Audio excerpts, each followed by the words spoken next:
ETF index mutual funds నేర్చుకుని stock మార్కెట్లో రాణించాలనుకుంటున్నారా? వెంటనే ఈ నెంబర్కి కాల్ చేయండి. అమెరికన్ ఎకానమీలో రెసెషన్ రాబోతోందా? దీని ప్రభావం ప్రపంచవ్యాప్తంగా ఆర్థిక వ్యవస్థల మీద పడబోతోందా? చాలా రేటింగ్ ఏజెన్సీస్ అమెరికన్ ఎకానమీలో మాంద్యం రాబోతుందని అంచనాలు వేస్తున్నాయి. గోల్డ్మెన్ సాచ్ కంపెనీ వచ్చే ఆర్థిక సంవత్సరం అమెరికన్ ఎకానమీ కేవలం 1% జీడిపి ఫోర్కాస్ట్ చేస్తుందన్నమాట. అదేవిధంగా అమెరికాలో అన్ఎంప్లాయ్మెంట్ అనేది 4.5% ఉంటుందంట. దాంతోపాటు రెసెషన్ ప్రాబిలిటీ గోల్డ్మెన్ సాచ్ కంపెనీ ప్రకారం ఇంతకుముందు 20% ఉంటే ఇప్పుడు 35%. వచ్చే 12 నెలల్లో మనం కనుక గమనిస్తే నెక్స్ట్ 12 మంత్స్లో అమెరికాలో రెసెషన్ వచ్చే అవకాశం ఉందని చెప్తున్నారు. జేపీ మార్గన్స్ మనకు తెలుసు, టాప్ మోస్ట్ రేటింగ్ ఏజెన్సీ. వీళ్ళు కూడా డొనాల్డ్ ట్రంప్ ఎన్నికైనప్పుడు కేవలం 40% మాత్రమే ఛాన్స్ ఉంది కమింగ్ ఫినాన్షియల్ ఇయర్లో అమెరికా రెసెషన్ రావడానికి అని చెప్పిన వాళ్ళు ఇప్పుడు 60% వరకు ఛాన్స్ ఉందని చెప్తున్నారు. ట్రంప్ యొక్క టారిఫ్లు చూసి ఇదంతా చూసి చాలా హై ప్రాబిలిటీ ఉంది అమెరికాలో రెసెషన్ రావడానికి అని చెప్పి. అంతేకాదు ఇప్పటి వరకు చాలా రేటింగ్ ఏజెన్సీస్ ఇంతకుముందు అంటే 3 నెలల ముందు 40% మాత్రమే ఛాన్స్ ఉంది 2025లో రెసెషన్ రావడానికి అని చెప్పిన వాళ్ళు ఇప్పుడు 60% ఛాన్స్ ఉందని చెప్తున్నారనమాట. ముఖ్యంగా అమెరికా ఆర్థిక వ్యవస్థలో రకరకాల అంచనాలు చూస్తున్నారు. అన్ఎంప్లాయ్మెంట్ రేట్ కావచ్చు, జీడిపి గ్రోత్ కావచ్చు, ఇన్ఫ్లేషన్ అంటే భవిష్యత్తులో వచ్చే ఇన్ఫ్లేషన్ కావచ్చు, కన్జ్యూమర్ ప్రైజెస్ కానీ లేదా కన్జ్యూమర్ డిమాండ్ సంబంధించిన అంశాలు కానీ ఇవన్నీ చూసి అమెరికాలో ఖచ్చితంగా రెసెషన్ రాబోతుంది, ఉద్యోగాలు విపరీతమైన లే ఆఫ్లు జరుగుతున్నాయని చెప్పి పెద్ద చర్చ జరుగుతుందన్నమాట. సాధారణంగా మాంద్యం రెసెషన్ రావాలంటే మేజర్ ఆ ఎకానమీ ఎలాంటి క్యారెక్టర్ చూపించాలి, ఎలాంటి సిమ్టమ్స్ చూపించాలి? సాధారణంగా అన్ఎంప్లాయ్మెంట్ కానీ, ఇన్కమ్ కానీ, కన్జంప్షన్ కానీ, సేవింగ్స్ కానీ ఇవన్నీ అంటే అన్ఎంప్లాయ్మెంట్ పెరిగిపోవటం, ఇన్కమ్ తగ్గిపోవటం, కన్జంప్షన్ బాగా తగ్గిపోవటం, సేవింగ్స్ పడిపోవటం, ఇవన్నీ దాదాపు 3 నుంచి 4 క్వార్టర్స్ కంటిన్యూస్గా కన్సిస్టెంట్గా జరిగితే అప్పుడు ఆ ఆర్థిక వ్యవస్థ రెసెషన్లోకి వచ్చింది అంటారనమాట. సో ప్రపంచంలో అతిపెద్ద ఆర్థిక వ్యవస్థ అమెరికా కాబట్టి అమెరికా రెసెషన్ వస్తే ప్రపంచవ్యాప్తంగా కూడా దాని యొక్క ప్రభావం పడే అవకాశం ఉంది. అయితే 2008 ఆ టైంలో వచ్చిన రెసెషన్స్, ఇంతకుముందు వచ్చిన ఆర్థికపరమైన కష్టాల్లో ప్రపంచం మొత్తం ఒకటే, దేశాలు మొత్తం చర్చించుకుని దానిలోంచి బయటకు వచ్చాయి. ఈసారి మాత్రం ఇది అమెరికా కొని తెచ్చుకున్న కష్టం, ప్రపంచానికి కొని తీసుకొస్తున్న కష్టం కాబట్టి చాలా దేశాలు ముందుకు వచ్చి అమెరికాకి సపోర్ట్ చేయకపోవచ్చు. దీని మీద అందరూ ఏకాభిప్రాయంతో ఉండి రెసెషన్ దాటకపోవచ్చు అనమాట. దీని మీద ఇప్పుడంతా డిస్కషన్ జరుగుతుంది. సో అసలు అమెరికాలో రెసెషన్ వస్తుంది అంటానికి సిమ్టమ్స్ ఏం కనిపిస్తున్నాయి? ఒకటి, అమెరికాలో హౌసింగ్ 94% అమెరికా హౌసెస్ అనేవి లంబర్తో కడతారు, వుడ్తో కడతారు. దానిలో 1/3 ఆఫ్ లంబర్ కెనడా నుంచే వస్తుంది అనమాట. ఇప్పుడు అది చాలా కాస్ట్లీ అయిపోయింది. దాదాపు 8 మిలియన్ కార్స్ అమెరికాలో 2024లో ఇంపోర్ట్ చేసుకున్నారు. ఇప్పుడు కార్స్ కాస్ట్లీ అయిపోతాయి, అమెరికాలో ఫ్యూయల్ ప్రైజెస్ కాస్ట్లీ అయిపోతాయి, ఆల్కహాల్ కాస్ట్లీ అయిపోద్ది, డైలీ గ్రాసరీస్ అంటే రోజువారీ నిత్యావసరాలు కాస్ట్లీ అయిపోతాయి. ఇవన్నీ కూడా బాగా పెరిగిపోతాయి అన్నమాట. సో వరల్డ్ ట్రేడ్ ఆర్గనైజేషన్ కథనం ప్రకారం గ్లోబల్ ఎకానమీ 1% షింక్ అయ్యే అవకాశం కనిపిస్తుంది అనమాట. సో అమెరికన్ ఎకానమీ బేసిక్గా మేజర్గా రెసెషన్ వైపు పరుగులు తీస్తుందని చెప్పి చాలామంది అంటున్నారు. నిన్నటికి నేను చూస్తే కనుక ట్రంప్ టారిఫ్స్ అనౌన్స్ చేసిన తర్వాత రిటాలియేటరీ టారిఫ్స్, నాస్డాక్, S&P 500 ఈ 2 ఇండెసెస్ అమెరికాలో లీడింగ్ ఇండెసెస్ ఇవన్నీ కూడా టెంపరీగా కాస్త క్రాష్ అయ్యాయి. అంటే చాలా హైలో ఉండి కాస్త కరెక్షన్ మెజర్స్లోకి వచ్చాయన్నమాట. తర్వాత అమెరికన్ ఎకానమీకి సంబంధించి ట్రంప్ ఎప్పుడైతే ట్రేడ్ వార్ మొదలెట్టారో, రిటాలియేటరీ టారిఫ్స్ మొదలెట్టారో ఇది ఖచ్చితంగా అమెరికన్ ఎకానమీ మీద షార్ట్ టర్మ్లో పెద్ద ప్రభావం పడబోతుందని మాత్రం అంటున్నారనమాట. దీనిలో చాలా మార్పులు రాబోతున్నాయి అమెరికా ఆర్థిక వ్యవస్థలో దీనికి సంబంధించి. ముఖ్యంగా అమెరికాలో జీడిపి గ్రోత్ ఫోర్కాస్ట్ చూస్తే కనుక బాగా స్లో డౌన్ అయ్యే అవకాశం మాత్రం స్పష్టంగా కనిపిస్తుంది అనమాట. ముఖ్యంగా American treasury secretary Scott Bessent కూడా రెసెషన్ని కొట్టిపారేయలేదు, వచ్చే అవకాశం ఉంది, I cannot completely rule out recession అన్నారనమాట. So there is no guarantee that America will not forward into recession, America will not go into recession అన్నారు American treasury secretary Scott Bessent అనమాట. So OECD organisation for economic cooperation and development ప్రకారం American economy GDP growth rates అనేవి 2025లో 2.2%, 2026లో 1.6%, అంటే చాలా slow down అవుతున్నాయి అనమాట. And అమెరికాలో ప్రస్తుతం ఇన్ఫ్లేషన్ అంత హైలో లేకపోయినా ఇన్ఫ్లేషన్ రిటాలియేటరీ టారిఫ్స్ వల్ల ధరలు బాగా పెరిగే అవకాశం కనిపిస్తుంది, ఇన్ఫ్లేషన్ బాగా పెరిగే అవకాశం కనిపిస్తుంది. తర్వాత అమెరికన్ ఎకానమీలో కన్జ్యూమర్ స్పెండింగ్, ఏదైతే వినియోగదారులు స్పెండింగ్ చేస్తారో ఆ స్పెండింగ్ బాగా తగ్గే అవకాశం ఉంది. స్పెండింగ్ తగ్గితే కనుక ఖచ్చితంగా వస్తువులు వీటన్నిటికి సంబంధించి చాలా చేంజెస్, డిఫరెన్సెస్ వచ్చే అవకాశం ఉందన్నమాట. సో కంప్లీట్గా కన్జ్యూమర్ స్పెండింగ్ పడిపోయే అవకాశం కూడా కనిపిస్తుంది భవిష్యత్తులో అమెరికాలో. తర్వాత అమెరికన్ బిజినెస్ ఇండెక్స్ కానీ, అమెరికన్ మ్యానుఫ్యాక్చరింగ్ ఇండెక్స్ కానీ ఇవన్నీ కూడా కంప్లీట్గా స్లో డౌన్ అవుతున్నాయి. తర్వాత ఫెడరల్ రేట్ కట్స్, మనకు తెలుసు మన సెంట్రల్ బ్యాంక్ లాగా అమెరికాలో ఫెడరల్ రిజర్వ్ ఉందన్నమాట. వీళ్ళు కూడా అంత ఈజీగా రేట్ కట్స్ అనౌన్స్ చేసే అవకాశం కనిపించట్లేదు. అంటే ఇంట్రెస్ట్ రేట్స్ తగ్గించే అవకాశం కూడా అక్కడ కనిపించట్లేదు అనమాట. కాస్త ఇంట్రెస్ట్ రేట్స్ తగ్గితే మళ్ళీ ఎకానమీ బూస్టప్ అవుతుంది. కానీ అమెరికాలో ఫెడరల్ రిజర్వ్ వాళ్ళు వేచి చూసే టెండెన్సీ కనిపిస్తుంది. వాళ్ళు ఇమీడియట్గా ఇంట్రెస్ట్ రేట్స్ తగ్గించే రేట్ కట్స్ చేసే అవకాశం కనిపించట్లేదు. అండ్ అమెరికాలో అన్ఎంప్లాయ్మెంట్ బాగా పెరిగే అవకాశం ఉంది. ఆల్రెడీ అమెరికాలో అన్ఎంప్లాయ్మెంట్ ఉంది, ఇంకా పెరిగే అవకాశం కనిపిస్తుంది అనమాట.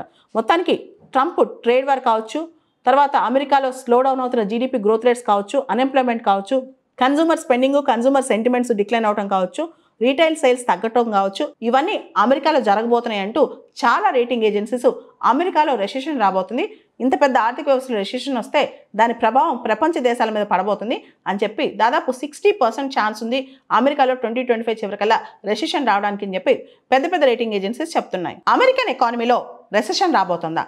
దీని ప్రభావం ప్రపంచవ్యాప్తంగా ఆర్థిక వ్యవస్థల మీద పడబోతోందా? చాలా రేటింగ్ ఏజెన్సీస్ అమెరికన్ ఎకానమీలో మాంద్యం రాబోతుందని అంచనాలు వేస్తున్నాయి. గోల్డ్మెన్ సాచ్ కంపెనీ వచ్చే ఆర్థిక సంవత్సరం అమెరికన్ ఎకానమీ కేవలం 1% జీడిపి ఫోర్కాస్ట్ చేస్తుందన్నమాట. అదేవిధంగా అమెరికాలో అన్ఎంప్లాయ్మెంట్ అనేది 4.5% ఉంటుందంట. దాంతోపాటు రెసెషన్ ప్రాబిలిటీ గోల్డ్మెన్ సాచ్ కంపెనీ ప్రకారం ఇంతకుముందు 20% ఉంటే ఇప్పుడు 35%. వచ్చే 12 నెలల్లో మనం కనుక గమనిస్తే నెక్స్ట్ 12 మంత్స్లో అమెరికాలో రెసెషన్ వచ్చే అవకాశం ఉందని చెప్తున్నారు. జేపీ మార్గన్స్ మనకు తెలుసు టాప్ మోస్ట్ రేటింగ్ ఏజెన్సీ. వీళ్ళు కూడా డొనాల్డ్ ట్రంప్ ఎన్నికైనప్పుడు కేవలం 40% మాత్రమే ఛాన్స్ ఉంది కమింగ్ ఫినాన్షియల్ ఇయర్లో అమెరికా రెసెషన్ రావడానికి అని చెప్పిన వాళ్ళు ఇప్పుడు 60% వరకు ఛాన్స్ ఉందని చెప్తున్నారు. ట్రంప్ యొక్క టారిఫ్లు చూసి ఇదంతా చూసి చాలా హై ప్రాబిలిటీ ఉంది అమెరికాలో రెసెషన్ రావడానికి అని చెప్పి. అంతేకాదు ఇప్పటి వరకు చాలా రేటింగ్ ఏజెన్సీస్ ఇంతకుముందు అంటే 3 నెలల ముందు 40% మాత్రమే ఛాన్స్ ఉంది 2025లో రెసెషన్ రావడానికి అని చెప్పిన వాళ్ళు ఇప్పుడు 60% ఛాన్స్ ఉందని చెప్తున్నారనమాట. ముఖ్యంగా అమెరికా ఆర్థిక వ్యవస్థలో రకరకాల అంచనాలు చూస్తున్నారు. అన్ఎంప్లాయ్మెంట్ రేట్ కావచ్చు, జీడిపి గ్రోత్ కావచ్చు, ఇన్ఫ్లేషన్ అంటే భవిష్యత్తులో వచ్చే ఇన్ఫ్లేషన్ కావచ్చు, కన్జ్యూమర్ ప్రైజెస్ కానీ లేదా కన్జ్యూమర్ డిమాండ్ సంబంధించిన అంశాలు కానీ ఇవన్నీ చూసి అమెరికాలో ఖచ్చితంగా రెసెషన్ రాబోతుంది, ఉద్యోగాలు విపరీతమైన లే ఆఫ్లు జరుగుతున్నాయని చెప్పి పెద్ద చర్చ జరుగుతుందన్నమాట. సాధారణంగా మాంద్యం రెసెషన్ రావాలంటే మేజర్ ఆ ఎకానమీ ఎలాంటి క్యారెక్టర్ చూపించాలి, ఎలాంటి సిమ్టమ్స్ చూపించాలి? సాధారణంగా అన్ఎంప్లాయ్మెంట్ కానీ, ఇన్కమ్ కానీ, కన్జంప్షన్ కానీ, సేవింగ్స్ కానీ ఇవన్నీ అంటే అన్ఎంప్లాయ్మెంట్ పెరిగిపోవటం, ఇన్కమ్ తగ్గిపోవటం, కన్జంప్షన్ బాగా తగ్గిపోవటం, సేవింగ్స్ పడిపోవటం, ఇవన్నీ దాదాపు 3 నుంచి 4 క్వార్టర్స్ కంటిన్యూస్గా కన్సిస్టెంట్గా జరిగితే అప్పుడు ఆ ఆర్థిక వ్యవస్థ రెసెషన్లోకి వచ్చింది అంటారనమాట. సో ప్రపంచంలో అతిపెద్ద ఆర్థిక వ్యవస్థ అమెరికా కాబట్టి అమెరికా రెసెషన్ వస్తే ప్రపంచవ్యాప్తంగా కూడా దాని యొక్క ప్రభావం పడే అవకాశం ఉంది. అయితే 2008 ఆ టైంలో వచ్చిన రెసెషన్స్, ఇంతకుముందు వచ్చిన ఆర్థికపరమైన కష్టాల్లో ప్రపంచం మొత్తం ఒకటే, దేశాలు మొత్తం చర్చించుకుని దానిలోంచి బయటకు వచ్చాయి. ఈసారి మాత్రం ఇది అమెరికా కొని తెచ్చుకున్న కష్టం, ప్రపంచాన్ని కొని తీసుకొస్తున్న కష్టం కాబట్టి చాలా దేశాలు ముందుకు వచ్చి అమెరికాకి సపోర్ట్ చేయకపోవచ్చు. దీని మీద అందరూ ఏకాభిప్రాయంతో ఉండి రష్యాను దాటకపోవచ్చు అనమాట. దీని మీద ఇప్పుడంతా డిస్కషన్ జరుగుతుంది. సో అసలు అమెరికాలో రెసెషన్ వస్తుంది అంటానికి సిమ్టమ్స్ ఏం కనిపిస్తున్నాయి? ఒకటి, అమెరికాలో హౌసింగ్ 94% అమెరికా హౌసెస్ అనేవి లంబర్తో కడతారు, వుడ్తో కడతారు. దానిలో 1/3 ఆఫ్ లంబర్ కెనడా నుంచే వస్తుంది అనమాట. ఇప్పుడు అది చాలా కాస్ట్లీ అయిపోయింది.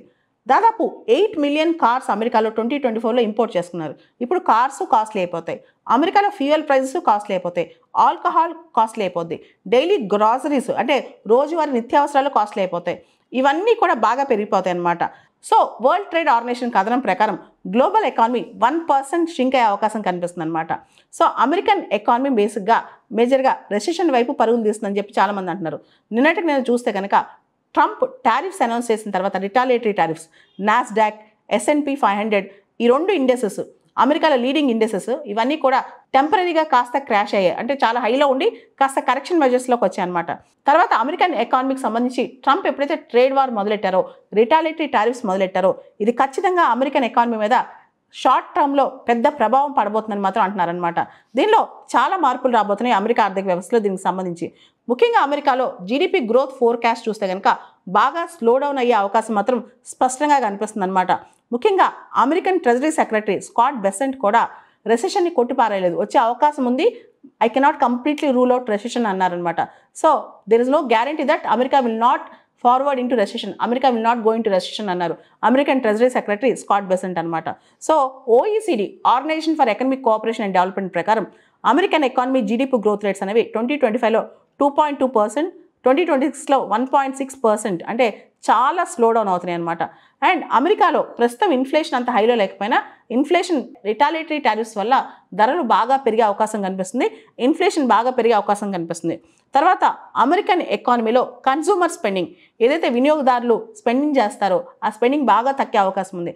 స్పెండింగ్ తగ్గితే కనుక ఖచ్చితంగా వస్తువులు వీటన్నిటికి సంబంధించి చాలా చేంజెస్, డిఫరెన్సెస్ వచ్చే అవకాశం ఉందన్నమాట. సో కంప్లీట్గా కన్సూమర్ స్పెండింగ్ పడిపోయే అవకాశం కూడా కనిపిస్తుంది భవిష్యత్తులో అమెరికాలో. తర్వాత అమెరికన్ బిజినెస్ ఇండెక్స్ కానీ, అమెరికన్ మ్యానుఫ్యాక్చరింగ్ ఇండెక్స్ కానీ ఇవన్నీ కూడా కంప్లీట్గా స్లో డౌన్ అవుతున్నాయి. తర్వాత ఫెడరల్ రేట్ కట్స్, మనకు తెలుసు మన సెంట్రల్ బ్యాంక్ లాగా అమెరికాలో ఫెడరల్ రిజర్వ్ ఉందన్నమాట. వీళ్ళు కూడా అంత ఈజీగా రేట్ కట్స్ అనౌన్స్ చేసే అవకాశం కనిపించట్లేదు. అంటే ఇంట్రెస్ట్ రేట్స్ తగ్గించే అవకాశం కూడా అక్కడ కనిపించట్లేదు అనమాట. కాస్త ఇంట్రెస్ట్ రేట్స్ తగ్గితే మళ్ళీ ఎకానమీ బూస్టప్ అవుతుంది. కానీ అమెరికాలో ఫెడరల్ రిజర్వ్ వాళ్ళు వేచి చూసే టెండెన్సీ కనిపిస్తుంది. వాళ్ళు ఇమీడియట్గా ఇంట్రెస్ట్ రేట్స్ తగ్గించే, రేట్ కట్స్ చేసే అవకాశం కనిపించట్లేదు. అండ్ అమెరికాలో అన్ఎంప్లాయ్మెంట్ బాగా పెరిగే అవకాశం ఉంది. ఆల్రెడీ అమెరికాలో అన్ఎంప్లాయ్మెంట్ ఉంది, ఇంకా పెరిగే అవకాశం కనిపిస్తుంది అనమాట. మొత్తానికి ట్రంప్ ట్రేడ్ వార్ కావచ్చు, తర్వాత అమెరికాలో స్లో డౌన్ అవుతున్న జీడీపీ గ్రోత్ రేట్స్ కావచ్చు, అన్ఎంప్లాయ్మెంట్ కావచ్చు, consumer spending, consumer sentiments decline అవడం కావచ్చు, రీటైల్ సేల్స్ తగ్గటం కావచ్చు, ఇవన్నీ అమెరికాలో జరగబోతున్నాయి అంటూ చాలా రేటింగ్ ఏజెన్సీస్ అమెరికాలో రెసెషన్ రాబోతుంది, ఇంత పెద్ద ఆర్థిక వ్యవస్థలో రెసెషన్ వస్తే దాని ప్రభావం ప్రపంచ దేశాల మీద పడబోతుంది అని చెప్పి దాదాపు 60% ఛాన్స్ ఉంది అమెరికాలో 2025 చివరికల్లా రెసెషన్ రావడానికి అని చెప్పి పెద్ద పెద్ద రేటింగ్ ఏజెన్సీస్ చెప్తున్నాయి.